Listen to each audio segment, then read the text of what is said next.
All right, everybody. I am joined on the Wed Into War podcast by none other than Mrs. Jules Morlett. How you doing? I'm so good. How are you? Welcome to the podcast, Dude, that you helped me start. I'm so glad to have finally been invited. Yeah, you are my second guest. So actually today what we wanted to talk about is sanctuary, Sanctuary. which is something we've been doing as a tool to keep our marriage good-ish, afloat happening. We've probably been doing this for a good 10 years now. Yeah. I think probably, 8 to 10. Yeah, 8 to 10. Get ready for a lot of minute editing of my statements Now that, coming hey up. Siri, add that to my sanctuary list. So we're going to talk about what is sanctuary, how do you do it, why do you do it. But I thought I'd start just by asking you a question. What has sanctuary meant for our marriage from your perspective? Sanctuary is one of the greatest things we've ever done. And I don't even think we knew what we were doing when we did it. We were just in a place of like, we just got to try something. Let's just do something. But for me, sanctuary is the container that I know and have come to expect and brings me calm and peace when we're in seasons of conflict. So you don't like it when we fight all the time. I feel like I need to keep bringing things up because there's no like land in sight. And so sanctuaries become the place where for you, I think it's probably relieving to know like we're only going to handle this on Thursdays at noon at Red Horn. Don't crash our sanctuary. And I know I don't have to bring this up and make it urgent because Thursday noon at Red Horn is coming. Yeah. So it's kind of serves both parties. But for me, it's given me like a Monday when you do something that hurts my feelings or Which never happens. or feels ignorant, which never happens. Then I know like, this isn't the end of the world. I don't have to bring this up. I can just mention it at sanctuary. Hey, that thing you did on Monday hurt my feelings. You're armored down.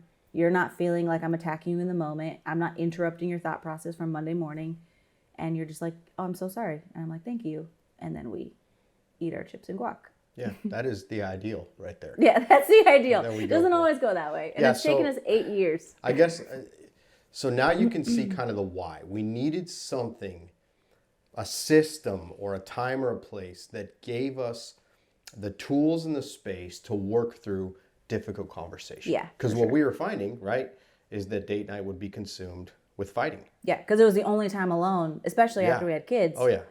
We're like, now that I have your attention I'm on like, our way dang, to girl, the dinner. you look good. She's like, that's good because I got a list for you. Yeah, buddy. exactly. And that made us honestly not want to have date nights anymore. Yeah, Right? we literally stopped planning them. That's why I love going to the movies so much because you can't be like, hey, that thing you said on Monday, So, and that's why we I hate also going to we also I think figured out, and most couples can probably relate with this as a fact, that if you don't have a space to conflict intentionally, then every space is conflict. Because at least for me, it felt urgent. Like I have to bring this up now because then it will never get dealt with. And I'm not thinking about Monday. I'm thinking about 5 years from now when I'm still mad at you for doing the same thing because I didn't have a safe space to bring it up and say this thing that you do or this thing that you say really affects me negatively. Yeah. And so we kind of fell on accident into this thing that we call sanctuary. So sanctuary is this. It's 1 hour a week that is dedicated to hard conversations and or conflict. This is an hour a week to move the ball down the road or closer to the goal line on the issues that you face in marriage that are inevitable. Yeah. And we decided to do it in a public space because she's a yeller and I don't like being yelled at. Wait, and I just do not speak that over my future. I was a yeller. She's a recovering loud person. I am Hispanic, first of all. So our tone is automatically at a higher decibel than yours. Well, we're the same. I'm not Hispanic, but Right. yeah, I'm a female Hispanic. Thank you. The audience needed to know that. So we basically decided, find a sweet spot. Obviously, after a couple drinks on a Thursday night, probably not the best place for No. sanctuary. Maybe, 5 in the morning. If you're not a morning person, probably not the best On your way out the door while the kids are there. Right. Not a great Probably spot. not the best place for sanctuary. So for us, it lands these days, and it has moved in and out of season, but these days it pretty much lands at about 12:30 on what day is it? Wednesday. Yeah. Is where we're at now. So now that I have you here, let me. And yeah, I mean, this is literally what we do. We order a cup of coffee, order some chips, order some guac, and we say, "What's on your list?" Yep. That's And how we this start. this is that hour a week that's dedicated to hard conversations. I'm coming knowing that they're coming. You're coming knowing that they're coming. We have sanctified or made a sanctuary of this space to say this is what this space is set apart for. This is the intention. And I learned this a long time ago, and I love just bringing it back up even for my own self. You don't learn to sail a ship in a storm. Yeah. You don't learn to conflict while you're in conflict. Yeah. Because that's when all of your fight or flight is going. That's when the cortisol rushes to your brain. That's when the adrenaline starts to get you ready to rock and roll, ready to survive. And we just learned that's not the time to learn how to conflict. In fact, we need a space outside of conflict where we can start to bring these tools together. And I think that an intentional space like Sanctuary is really, it's saved us. I think you subconsciously just said sanctuary.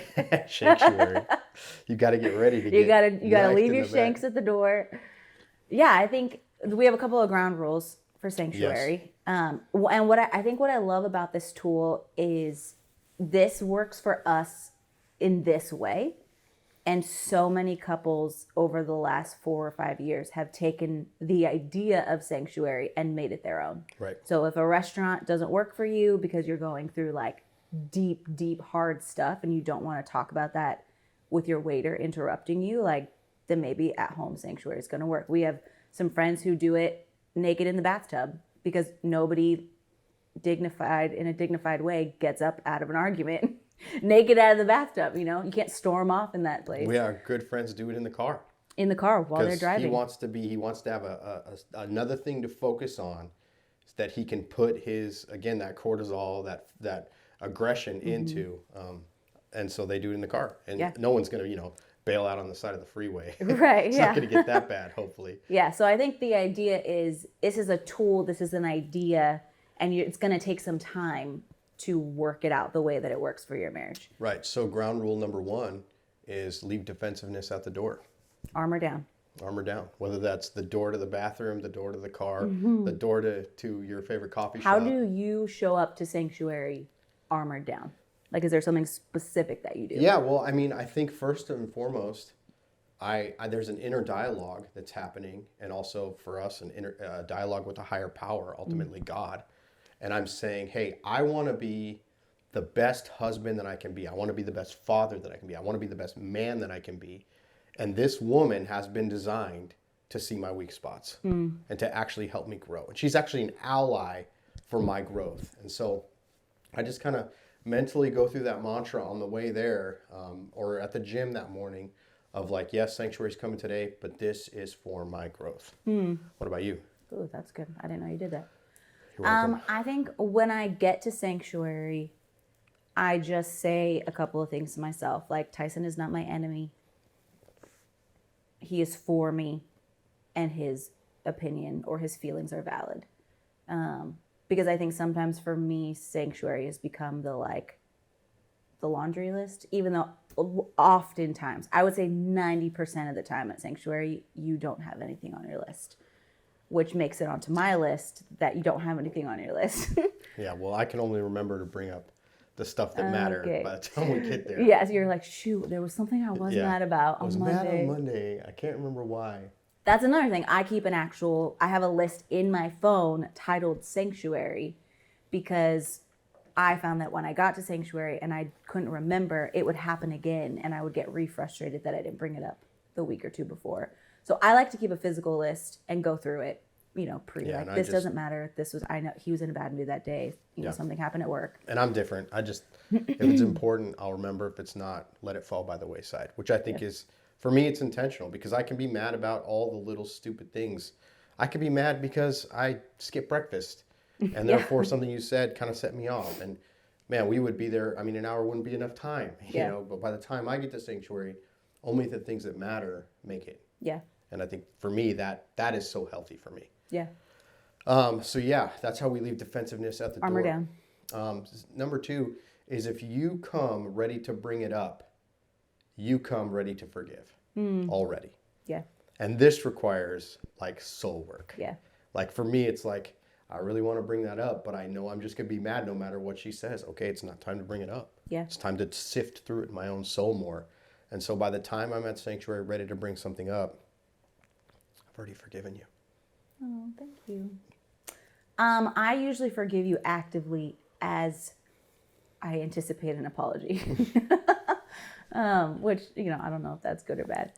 Yeah, I think when I bring something up, it's to gain more clarification. So I try to approach, whatever happened that week as like, hey, this happened and it hurt me, but I understand you might have been in a bad headspace. You might have been not even thinking about what you're doing. So give me clarity so that I can work through whether my offense is justified or not. If I should have even been hurt by that. So I like that. And more times than not, you're quick to apologize if it was, a bad day, or you're like, no, that's not what I meant. Yeah. At all, which is another one of our ground rules. And I think maturity in relationships is, it is the willingness to absorb fault.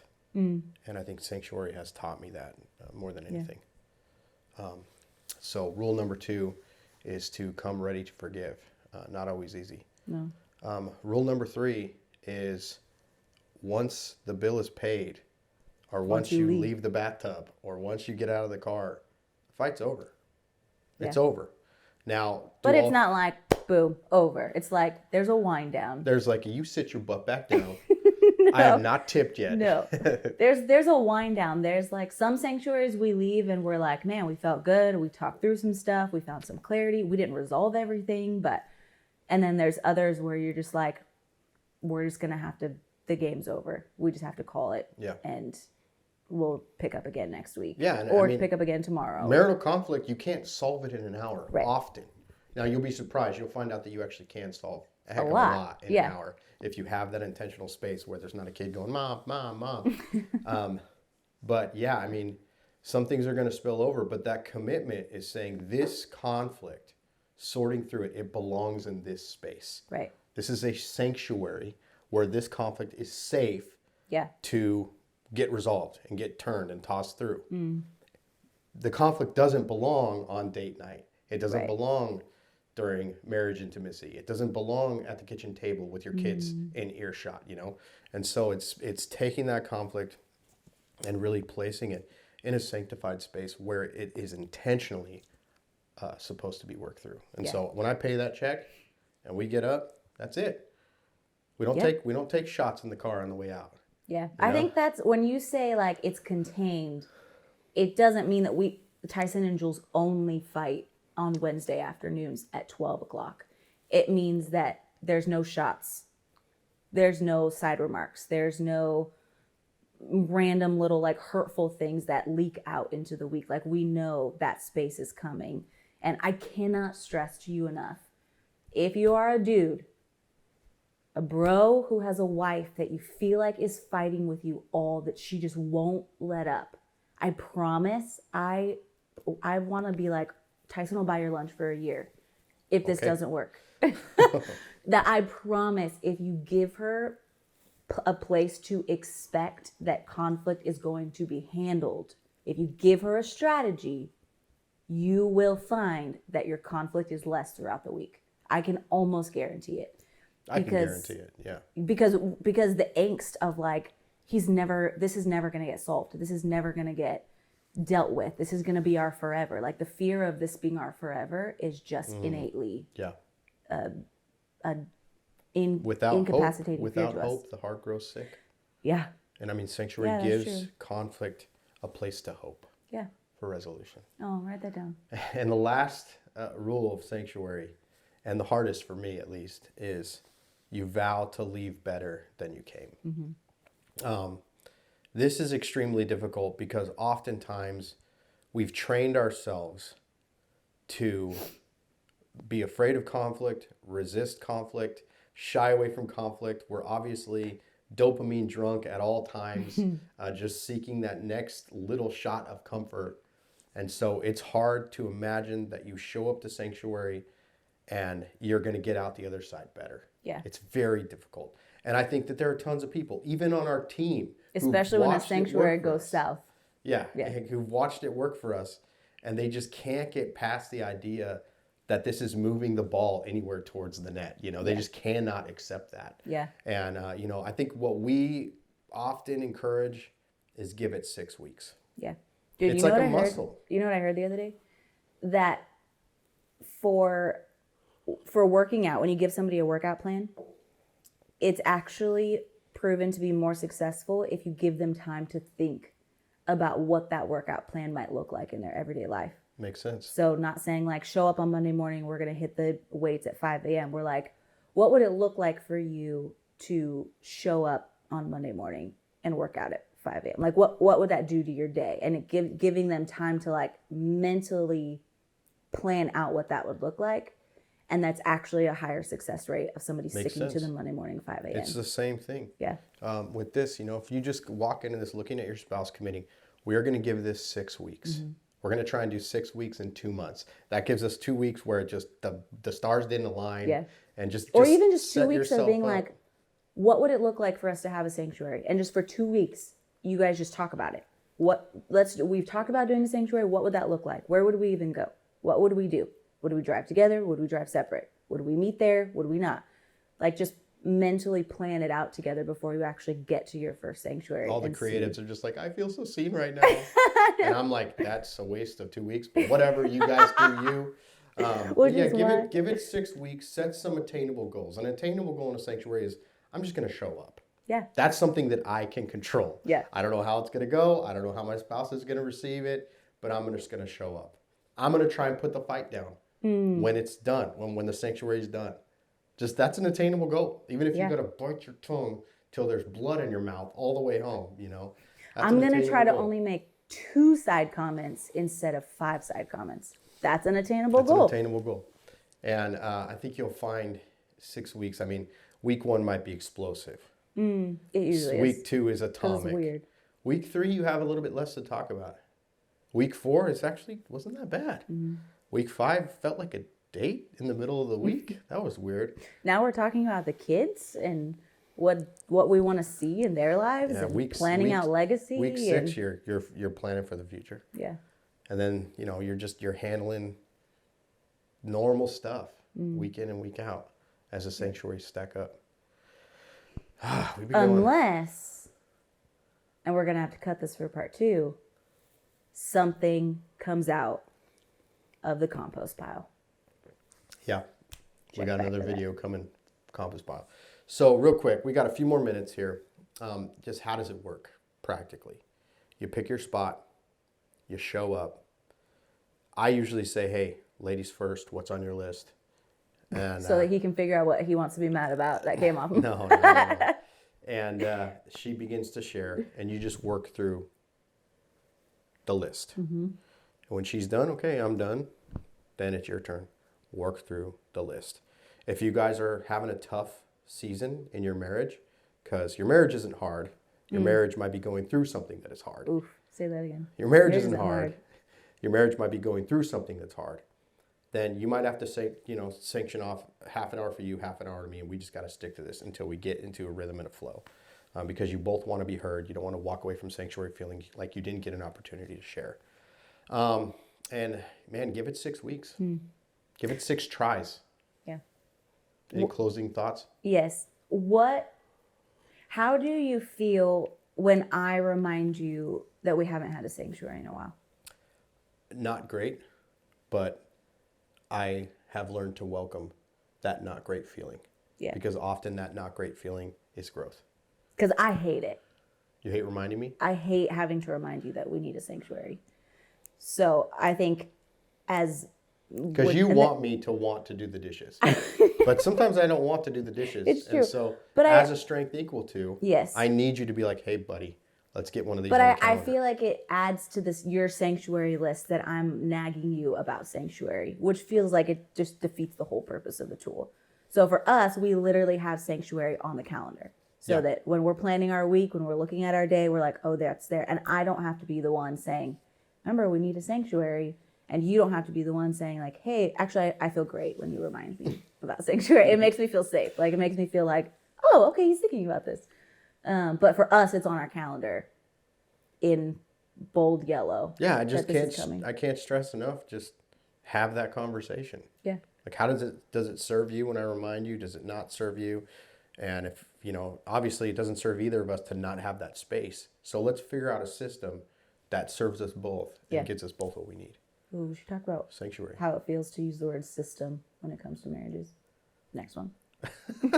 Just a little anecdote there. Yeah. All right. Great. That's it. Good job. Love you. Love you.